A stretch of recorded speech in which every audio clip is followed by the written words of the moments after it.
So it was quite a unique season with in southern New South Wales we had a lot of rain through that February-March, particularly March period. Areas suffered waterlogging and flooding to some degree.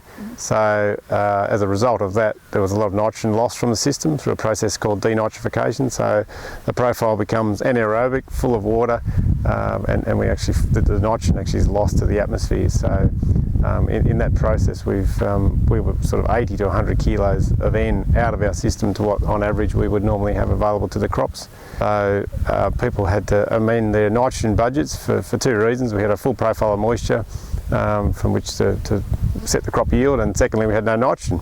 So in terms, people were then had to up their nitrogen budget by sort of 20 to 30% in some cases. So it was quite an expensive year with nitrogen because of that loss due to the waterlogging. The lessons from 2012 was basically when that nitrogen is lost to the system like it was, to probably be a bit more proactive. So in that situation, more nitrogen up front does pay, particularly on crops like canola.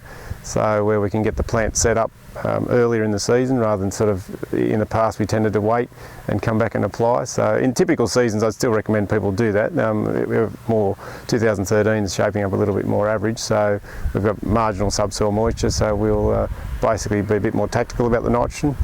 In southern New South Wales the brown manuring story's really taken off in the medium rainfall areas, so people are using pulses, particularly field peas, as a source of nitrogen and grass weed control. So those pulses are often being fallowed and then that nitrogen residual being carried over for a couple of years. If we've had a lower subsoil moisture levels coming out of the summer, so we encourage people to probably do their usual strategy of assessing nitrogen through either some deep soil testing, looking at their potential yield, average yield, setting up some conservative yield estimates and doing their nitrogen budgets based on some target yields, target prices, and sort of setting a sort of moderate risk level for a fair outcome. So if you know sort of average yields or median yields are sort of 3 to 4 tonne for your area, then you'd sort of be targeting 60-70% of that at July.